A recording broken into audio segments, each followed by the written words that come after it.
साहिबान, आपकी इस हौसला अफजाई के लिए कला मंदिर की तरफ से मैं आपका शुक्रिया अदा करता हूँ। दरअसल आज के शो की कामयाबी का सेहरा हमारे इन नौजवानों के सर है, और ये सुनकर आपको और भी ज्यादा खुशी हासिल होगी कि इन दोनों के पिता, जिन्होंने ऐसी होनहार संतान को जन्म दिया है, इस वक्त यहाँ मौजूद हैं। इसलिए आपका और उनका तारुफ करना मैं अपना फर्ज समझता हूँ। आइए मिस्टर सुब्रमण्यम, तशरीफ लाइए। You are welcomed. जी हाँ, आप भी तशरीफ लाइए ना, आइए। चलिए। नहीं इधर ठीक है, प्लीज प्लीज चलिए। आइए आइए आइए, तशरीफ लाइए। You are welcomed.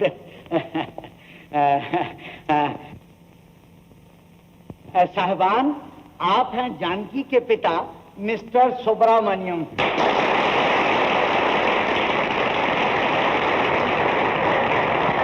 और आप हैं आनंद के पिता मिस्टर कुमारा स्वामी।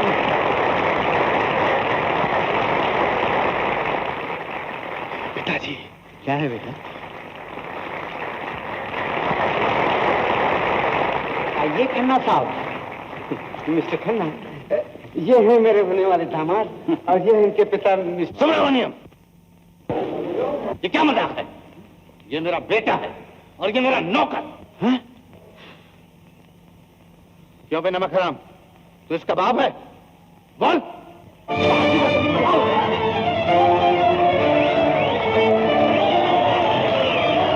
जानकी, क्या ये सब सच है? जी हाँ, जी नहीं, मैं समझ गया। चलो जानकी मेरी बात होते बात।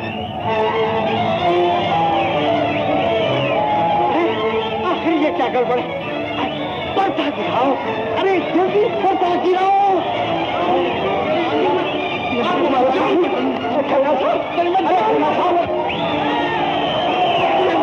तुम लोग पागल हो गए।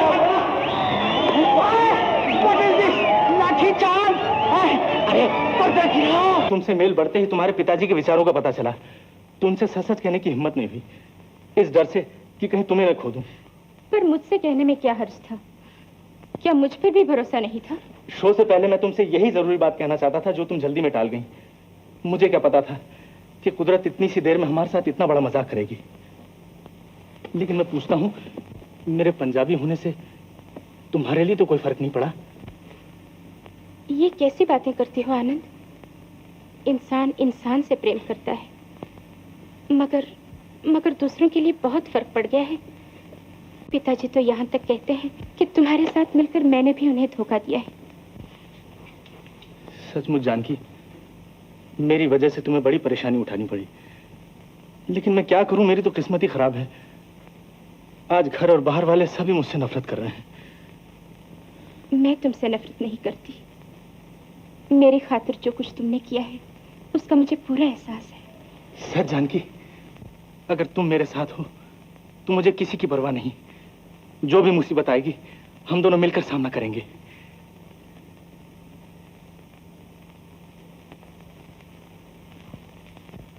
ನಾನಿಂದು ಪಯ್ಯನೇ ಕೂಡದಲ್ಲೇ ಕೊಂಡಾನೆ ताकि आप खुद लड़का देख लीजिए। आदर्शरी पढ़ा लिखा भी है, बैंक में क्लर्क भी है और 125 रुपए तनख्वाह भी लेता है। 12.5 रुपए बच्चों का इलाज भी मिलता है। वो के देखने की भी क्या जरूरत थी? जात एक है, बिरादरी एक है और कुंडलियां भी ठीक थी। भाई विदेश में अपनों से नाता जुड़ जाए, इससे बढ़ के सौभाग्य मेरा और क्या होगा। आज से लड़की आपकी हुई और लड़का मेरा। अदशरी, अब तो मुहूर्त ही निकलवाना है। वो भी निकाल चुका हूँ। पंडित जी ने 15 दिसंबर का मुहूर्त निकाला है। 15 दिसंबर ले शीघ्र। हाँ माँ, कहते हैं कि लड़कियाँ पराया धन होती है और मैं चाहता हूँ कि वो जिसका धन है उसे जल्द ही सौंप दूं। शरी उमलोड़े इष्टों, हमें तो 15 दिसंबर ही मंजूर है। रुम्ब संतोषम। अच्छा, नमस्कार। नमस्कार। चिरंजीव भव।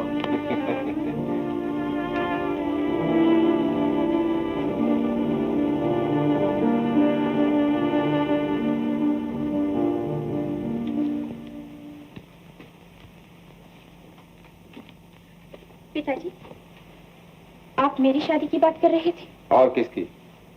लड़का अच्छा है, पढ़ा लिखा है। लेकिन मुझसे तो पूछा होता। धनकिट्टे, पहले तूने क्या कसर छोड़ी है? अच्छा हुआ जो के बाद फैली नहीं तो सारी उम्र घर में कुंवारी बैठी रहती। लेकिन पिताजी, ये मेरे जीवन का सवाल है।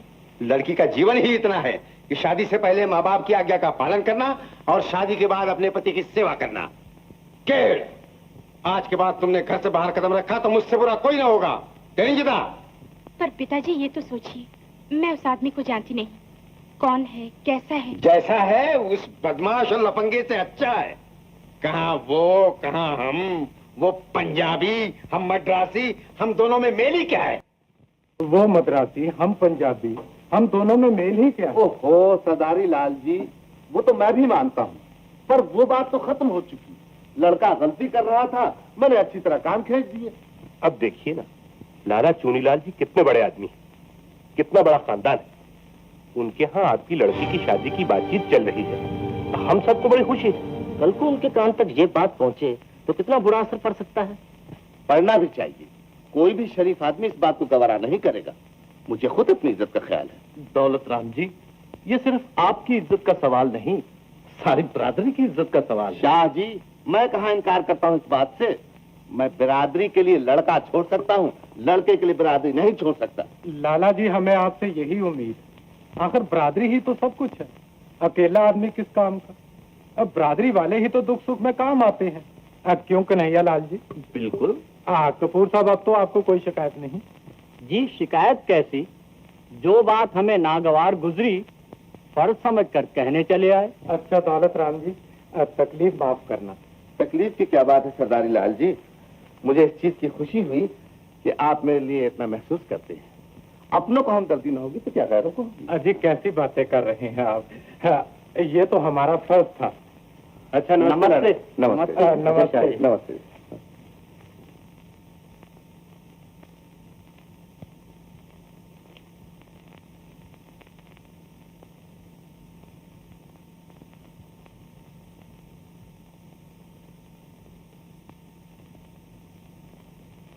औलाद न हो एक दुख,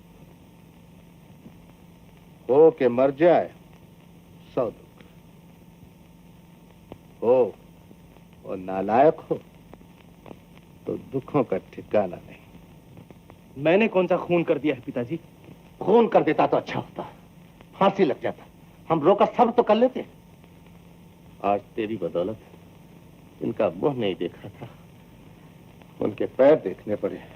पता नहीं आप बिरादरी को क्या समझते हैं? तू बिरादरी का मतलब क्या जाने? बिरादरी ना तो घर से मुर्दा ना उठे। दुनिया पागल है जो बिरादरी की इतनी परवाह करती है।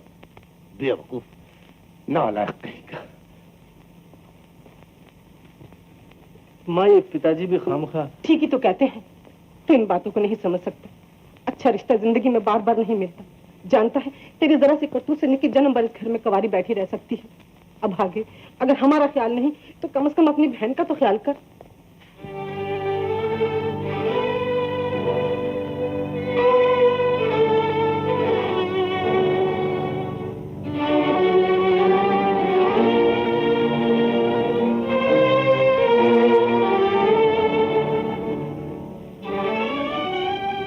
घबरा मत निक्की, तेरा भाई कोई ऐसा कदम नहीं उठाएगा जिससे तेरी जिंदगी पर कोई असर पड़े।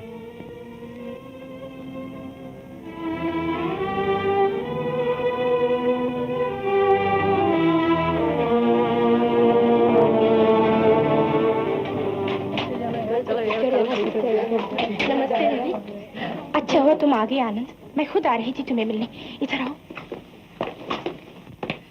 क्या हुआ? कुछ ऐसे ही बात आन पड़ी है। कैसी बात? पिताजी ने मेरी शादी तय कर दी है। तुम्हारी शादी? हाँ आनंद, अपनी बिरादरी में। हमें जल्दी कोई रास्ता ढूंढना होगा।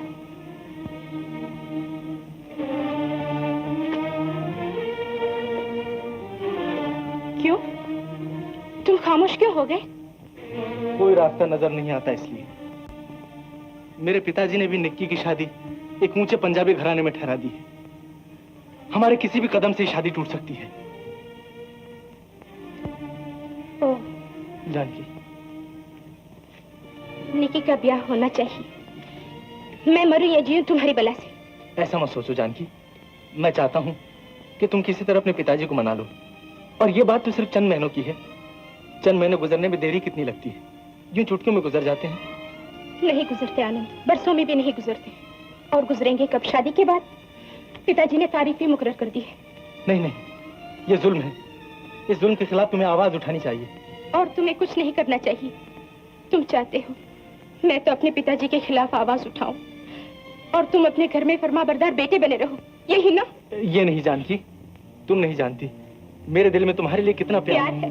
पहले नहीं जानती थी, लेकिन अब मालूम हो गया है। मुझे समझने की कोशिश करो जानकी, मैं बुज़दिल नहीं, मजबूर हूँ। मेरे लिए दोनों में कोई फर्क नहीं। दुख है तो इस बात को, मैं ही क्यों पागल हो गई थी, तुम्हें परख न सकी, तुम्हें अपने जीवन से खेलने दिया। मैं तुम्हारे जीवन से कभी नहीं खेला जानकी। अब भी खेल रहे हो जानकी। हटो आनंद, मुझे जाने दो। हो सके तो मुझे भूलने की कोशिश करना।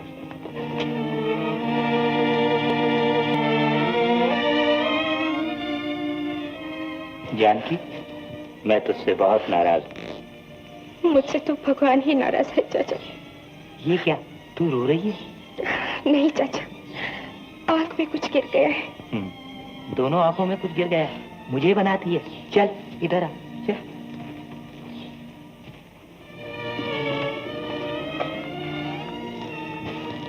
बेटी, मैंने तो तुझमें और अपनी भांजी में कभी कोई फर्क नहीं समझा, पर अफसोस तो इस बात का है कि तूने मुझे गैर समझा। ये क्या कह रहे हो चाचा? ठीक कह रहा हूँ। अगर तू मुझे अपना समझती तो अपना दुखड़ा मेरे पास आकर ना रोती। ये सब मैं क्या सुन रहा हूँ? ठीक सुन रहे हो चाचा, मेरी शादी हो रही है। और वो आनंद क्या कहता है? वो मजबूर है, बिरादरी की वजह से। बिरादरी की वजह से? मेरे लिए तो अब एक ही रास्ता है चाचा, जमुना मैया की गोद में पहुंचकर मेरी मजबूरियां हमेशा के लिए खत्म हो जाए। कैसी बातें करती है, खबरदार जो ऐसी बात मुझसे निकाले, पगली कहीं की।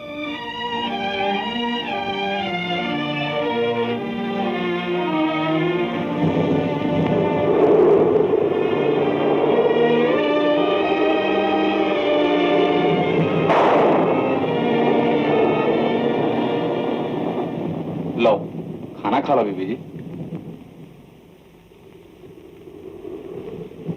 बीबी जी खाना खा लो। पिताजी ने खा लिया। लेके तो गया था, उन्होंने मना कर दिया।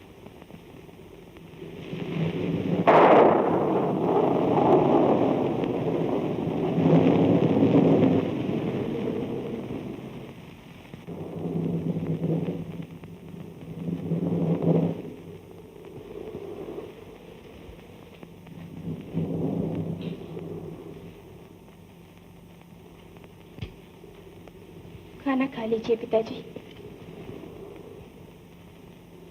मैंने अपने हाथ से बनाया है।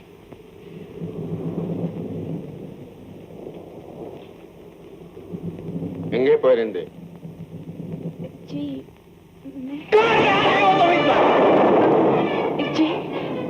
मैं तो फिर उस बदमाश से मिलने गई थी, पैदा होते ही क्यों नहीं मर गई?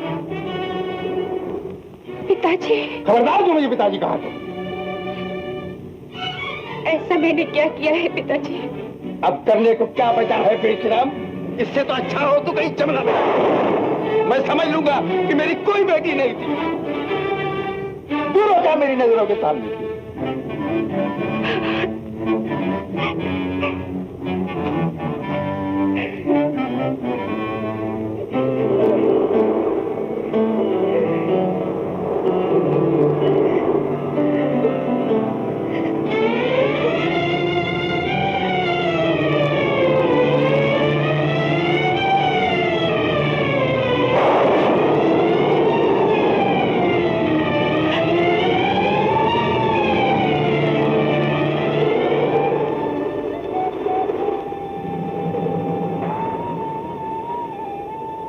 पूज्य पिताजी, मैंने आपको बहुत दुख पहुंचाए हैं, इसके लिए क्षमा चाहती हूँ।